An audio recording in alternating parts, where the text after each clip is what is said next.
very good for India. What tends to happen is when the going is good, we tend to take things for granted. We allow fat to build within the organization where it's not necessarily required. We tend to ignore things like quality, service, and we completely forget that the customer is actually more important than the rest of our business. So, in a crisis, what comes back to you is, by the way, if I can focus on the fundamentals of my business, everything else falls into place. Now, what are the fundamentals? Look at what your customer is asking you, telling you. Try and go back into your entire value creation chain and just focus on that. Because anything you do, every activity has only one of the two aspects. You either create value or you add cost.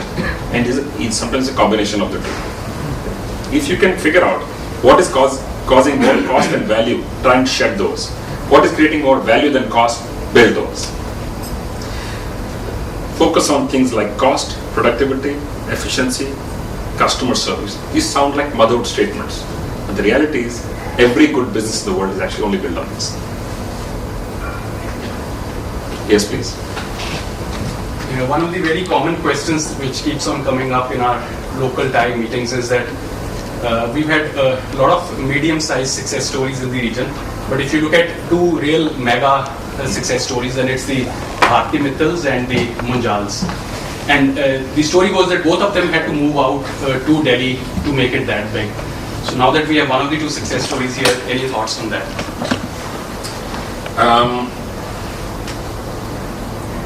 Again, there are two different aspects to this.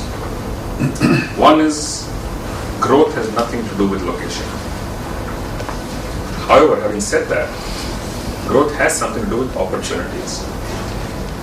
As in any place in the world, if you go to a larger city or a metro city, you will see, take a simple thing like restaurants.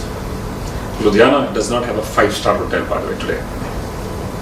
For many, many years, Ludhiana district has the highest per capita income in India, but does not have a 5-star hotel. And that's because it's characteristic of a small town. So I'm not saying it badly, but I'm just telling you what happens is, the opportunities or the exposure that you will get in a smaller town is always different from what you will get in a larger town. I don't think people need to go away to create anything large. I think we need to find ways to build more exposure in these towns and cities to have many, many more enterprises growing to the size that some of these companies have. Okay. Thank you, and this is one of our attempts here is to bring exposure to a place like Chandigarh. Thank you very much, sir. Thank you. Thanks for your time. Thank you.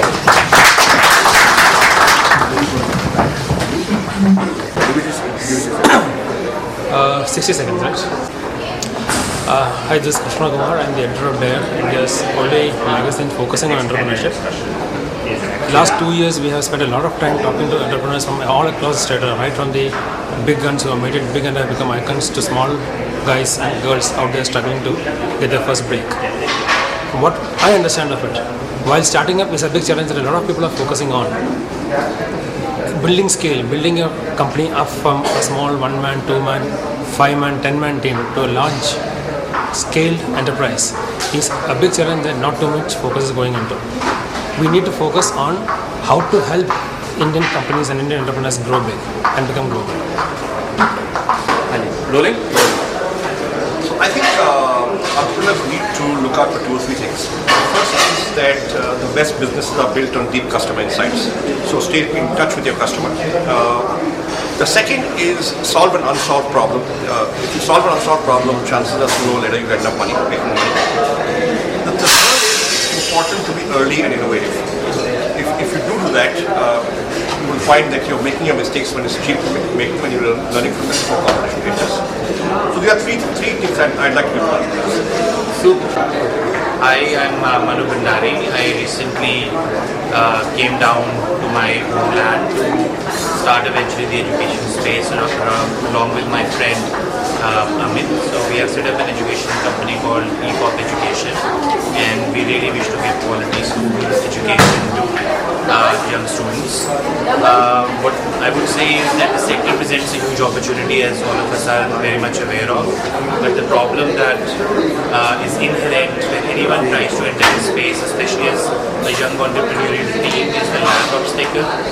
Land prices have gone up so much because, I think, primarily because of the FDI in the sector and the private colonizers, that when someone wants to start a school, then you get land at prices at which the projects are unviable.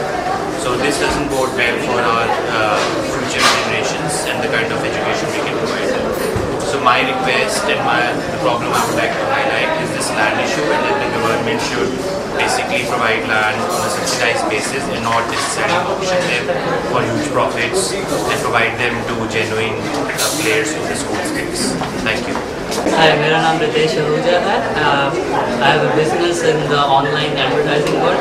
मैं बस ये कहना चाहूँगा entrepreneurs को कि हमारे देश को entrepreneurs की बहुत ज़्यादा ज़रूरत है अभी। Yes, it is hard, पर the rewards are really good. और एक बहुत प्रॉब्लम बड़ी है यहाँ पे कि if you fail तो तुम्हें बुरा समझा जाता है, पर you learn from them and then you get up and you start again, and then you can change the world.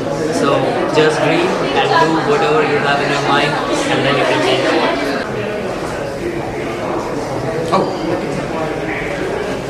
As far as the future is concerned, a number of opportunities are going to get created in newer areas.